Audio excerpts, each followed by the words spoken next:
I got a question for you. What would you hang up on your refrigerator first? A picture of a coloring page that your kid brought home that is just the outline of a picture?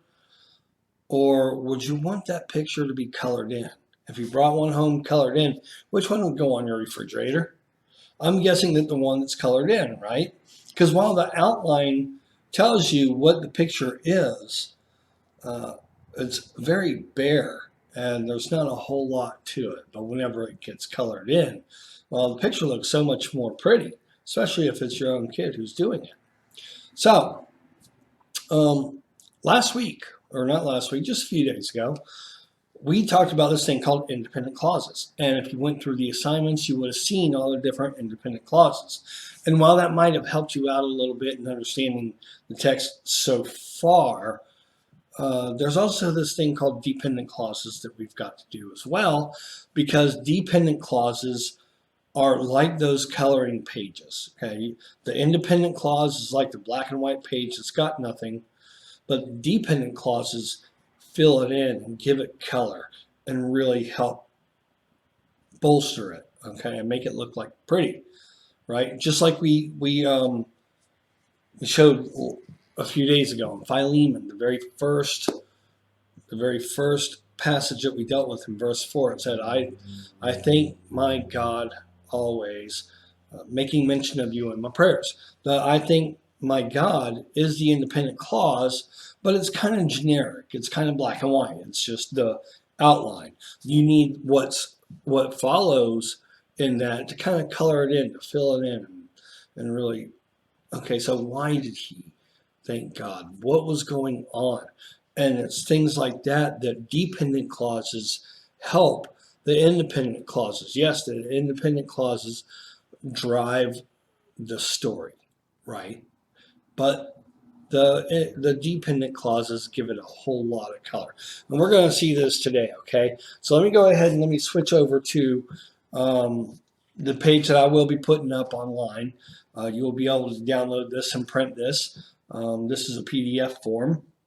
But anyway, I want you to see on here that a dependent clause is very similar in terminology to an independent clause with one little caveat. Because an independent clause is a group of words with a subject, verb, and object, but it stands on its own. The difference between that and a dependent clause is dependent clause is a clause that has a subject, verb, and object, but it cannot stand on its own. It needs help from somewhere else. That's why they're called dependent. Just like Americans want to be independent and stand on their own, well, dependent clauses can't. They got to rely on the government to help. Just joking. But dependent clauses do need help from outside sources in order for it to make sense. Okay, just take a look at the word, the sentence that I got below. After working all day, well, after working all day, what? Well, after working all day, well, that just doesn't make any sense. You need more. That's a dependent clause. Okay, look at the other example that's laid out across the screen. When I got home, I fell asleep. Now, we know I fell asleep makes perfect sense. If I just said, hey, I fell asleep, you'd be like, oh, that's cool. But if I said, hey, when I got home, you're still waiting for me to finish that sentence because it's just not enough. It doesn't make sense on its own. That is a dependent clause. And in this case, you've got the subject, verb, and object, I got home, and it would be an independent sentence except for it's preceded by that relative pronoun. That's when. And we'll talk about those right now, because when it comes to dependent clauses, there are four types of clauses. You have a relative clause, a participial clause, an infinitival clause, and a conjunctive clause. Those four clauses make up what dependent clauses are. But that's because these dependent clauses have dependent words in front of them that precede them. So the first one that you might see right there is called a relative clause. And it's a relative clause because it's got all the parts of a dependent clause, the subject, verb, and object, but it's preceded by a relative pronoun. And you see what the relative pronouns are there: who, whose, whom, whichever, which, what, things like that. And so the example comes in 1 John 1:3, and in 1 John 1:3, I picked this one specifically because verses 1 and 2 don't even have an independent clause. He starts off with dependent clauses, and this is actually the very first independent clause in John's letter. And it says, what we have seen, we declare to you. And we declare to you is the independent clause. But what's italicized, well, that's a relative clause, okay, because it's preceded by a relative pronoun.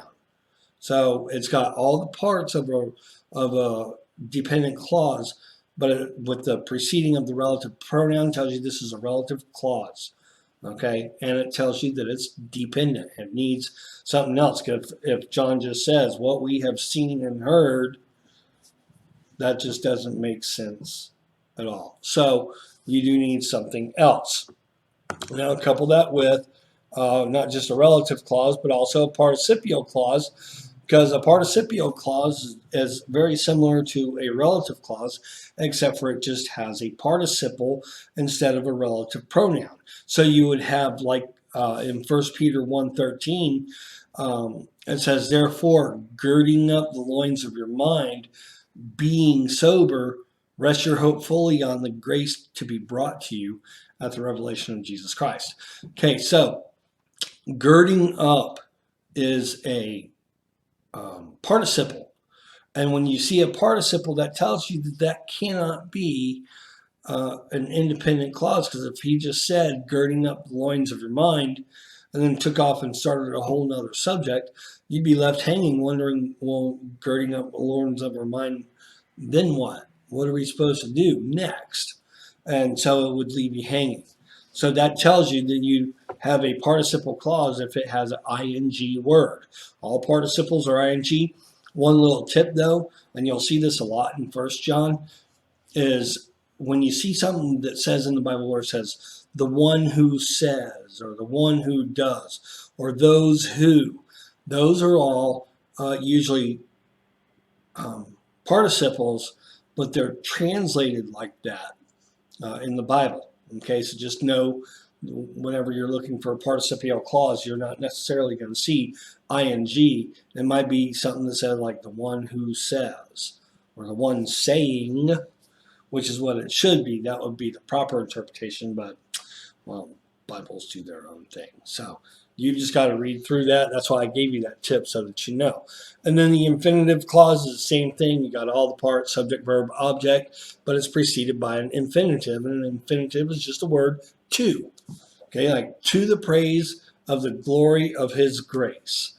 Right? Now that sounds great. There's deep theology in it, but it doesn't make sense all by itself. It feels like it's got to be connected to something else. And that's what makes it a dependent clause. And then the last one is a conjunctive clause, and you got two types of conjunctions. You got coordinating conjunctions, we'll talk about that next time, and you got subordinating conjunctions, and that's what these are right here. They are subordinating conjunctions, because they're conjunctions that make the clause dependent, and they're things such as, if, just, because, before, until, things like that, okay?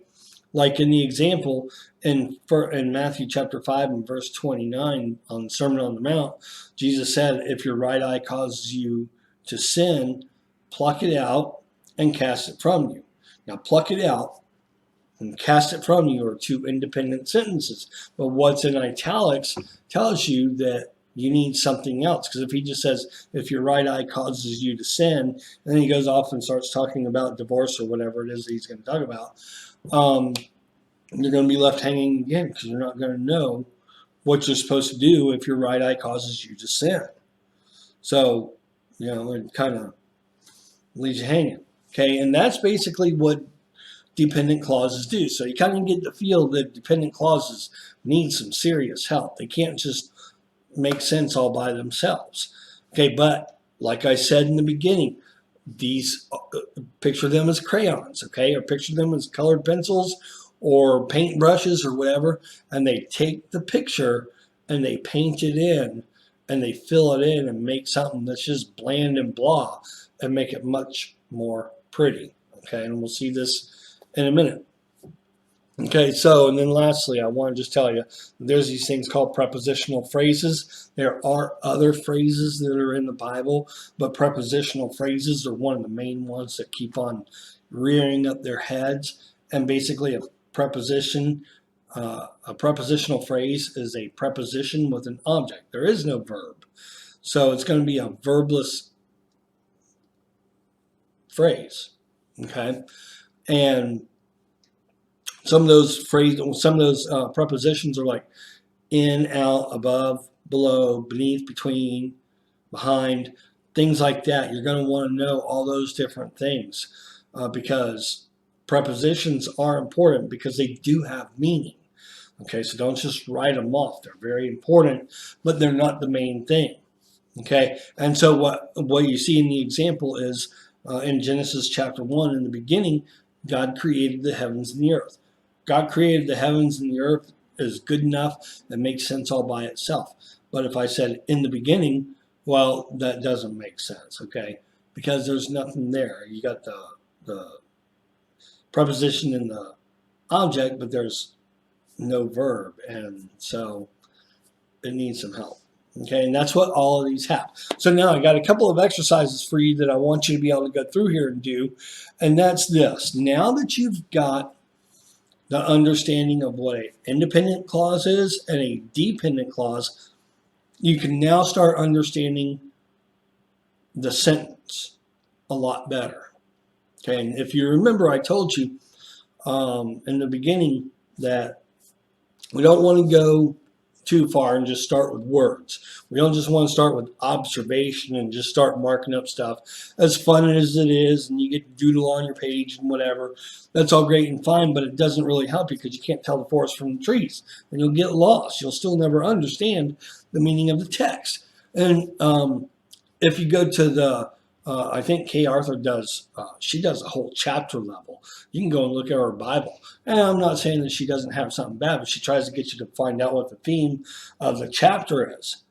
Okay, but you can't understand what the theme of the chapter is until you understand the paragraphs. But you can't understand the paragraphs unless you understand the sentences, because a paragraph is made up of a series of sentences, one of those sentences being the main sentence and all the other sentences supporting that sentence. So you got one topic in a paragraph, but you're not going to be able to understand the topic unless you understand the different sentences and figure out which one is the main sentence. Okay, and then what everything else tells you about that sentence. That's how it works. That's why I don't go to the paragraph level. That's why I don't go just to the word level. I go to the sentence level because it's here where things start making sense. And if you can understand an independent clause and you can understand a dependent clause and phrase, then you're going to be well on your way to understanding the Bible in profound ways. And I mean, it's just some really good stuff. In here, I got verses 4 to 7. We're back in Philemon. I'm going to be using Philemon a lot because by the time you get done with this, you're going to know the book of Philemon pretty good. Okay?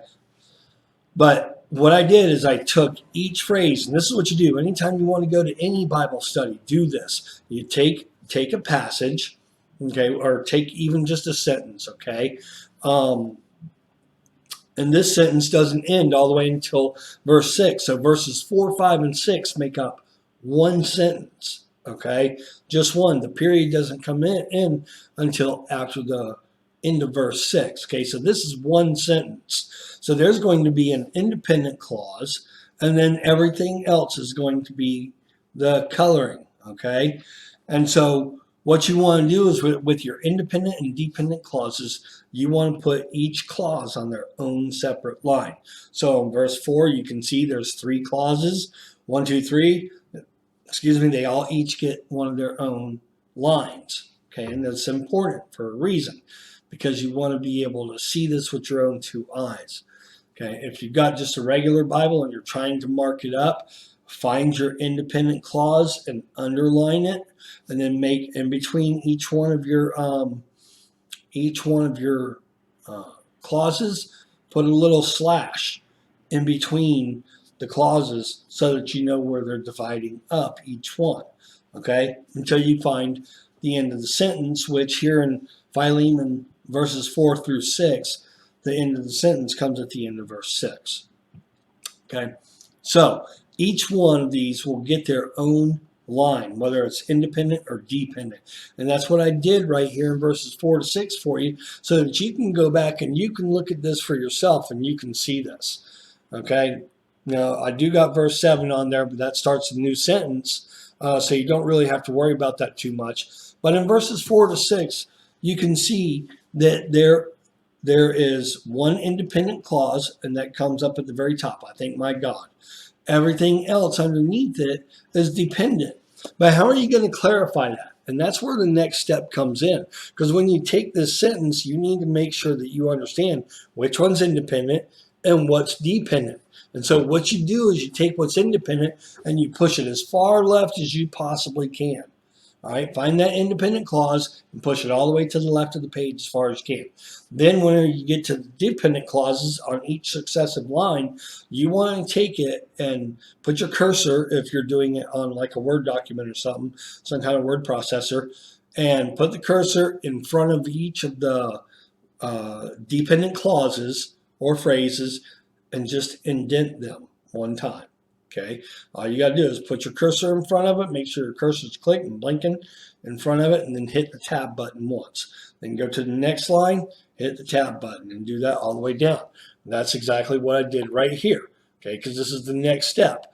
Now, verses 4 through 6, as you can see right there, in verses 4 through 6, I'm saying that the main independent clause is I thank my God, okay, because I think that's what makes sense. Everything else in the rest of verse 4 and verses 5 and 6 is all independent, and so every one of those lines is tabbed one time. Okay, it's just got one tab, and now you can see what is clearly the independent clause and everything else that is dependent. Okay, so everything else in verses 4 to 6 tell you a lot more about I thank my God.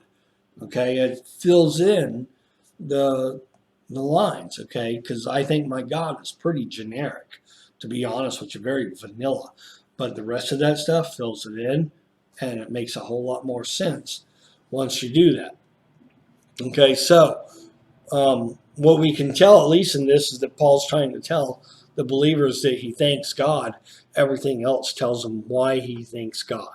Okay, and then I've got some practice for you that I want you to do. Let me see. I think I've got to move this down over here. Let me do this. Let's see, make sure that I've got the right one. Okay, I got to make sure I'm there. Okay, now if you notice in verse 4, I already did the first one for you, but I want you to kind of follow this through. I want you to mark off which one's the independent clause, shove them all the way over to the left, and then which one is the dependent clause, and then tab it and move it over to the right. I already did the work for you here on this one, and I already tabbed them over, so you already know, you should know that the ones that are tabbed, the ones that are indented, are the ones that's the dependent clauses. So what you got to ask yourself the question is why is it dependent? Okay, so when it says, I thank my God, I think that's independent. Why do I think it's independent? Because it makes sense on its own. So anytime that you get an independent clause, this is how you can answer. You want to verify what it is. You want to validate that you believe that this is an independent clause and this is why. Not just, it doesn't say that I believe it's an independent clause because I feel like it is, because it doesn't matter if what my feelings feel. It matters what the text says. Okay, does it make sense all by itself? Yes. And then the next one, making mention of you always in my prayers. Now that doesn't make any sense all by itself, and we know because it's an ing word that makes this a participial clause. Okay, so we know this is a dependent clause. Why? Because it's participial. How do I know it's a participial clause? Because it's got a participle at the beginning of it. I mean, it's just that simple, right? And then you got same thing here, hearing of your faith, which you have, and toward the saints, that by sharing by the acknowledgement which is in you in Christ Jesus. Okay. So now you'll go through each one with each successive line and write whether it's independent or dependent and why you think it's independent or dependent. And that will be based on the 4 types of clauses that you got that's up here that we talked about right there. Okay, your relative, participial, your infinitival, and your conjunctive. So this will give you some practice to get you the feel of it, because some of us, look, we've been out of this stuff for a long time. Okay, so some of this stuff might be a refresher. You got to clear out some of the cobwebs, and that's perfectly fine. Okay, because I had to do the same thing. I had to clear those cobwebs too. Some of this stuff I didn't even know I had to learn fresh for the first time. So, like I said, if I can do it, you can do it. And then, so once you get done with this, then I gave you a challenge, and you can see this one, I didn't indent them. Okay, I left it everything to the left, and you can just go through with each line and determine whether it's independent or dependent. And this is just the next few verses, verses 10 to 12, and you determine which one's independent, which one's dependent, and why. And you could probably even just stop at verse 11, because verses 10 and 11 is one sentence. So you don't even really need verse 12 there. So I don't want to complicate things too much for you. If you want to do verse 12, more power to you. This is just for you. Just like it says up there, you have fun because this is your blessing. This is for you to learn, because if there's a day that comes that you go to Sunday school, you love Sunday school, love Sunday school teacher, but he calls you up or she calls you up and says, hey, you know what, I'm teaching this class, but I am sick and I'm not going to be able to make it tomorrow. Can you fill in for me? If you learn this method, you'll be able to fill in for him or her very easily and be able to do the class. And you'll have something to talk about, because we can already talk a lot about what we know right here, because you got the idea of, being thankful to God. Okay, why would we be thankful to God? Because because of what he talks about right here, about the hearing of their faith and the love which they had towards the saints. Okay, so we thank God for faithful Christians who love Jesus and love other believers and are willing to share the gospel with other people, and that's some good stuff right there. And I just got that just from the text right there. Okay, I mean, that simple. And this is how you do good Bible study. This is where it starts, but we're not done yet, because there's a couple other things that we need to do. And don't forget, we still got to involve observation and application on top of this. So we're only at the beginning of this, but I want you to see this is the beginning of phrasing, but there's still much more to be learned, because not everything is still crystal clear. Okay, so have a great weekend. God bless you. Go find a church that you can go and worship at. Go find some believers to hang out with, where you can worship God together as a group of believers. And make sure you do the practice. Make some time. Set some time aside and just do this and have fun with it. Enjoy it. Maybe even challenge yourself to go find other places in the Bible where you can do this too. And have fun with it. And then I'll get back with you on Monday, and we'll talk about this on Monday, okay? Take care, guys. God bless, and we'll see you on Monday.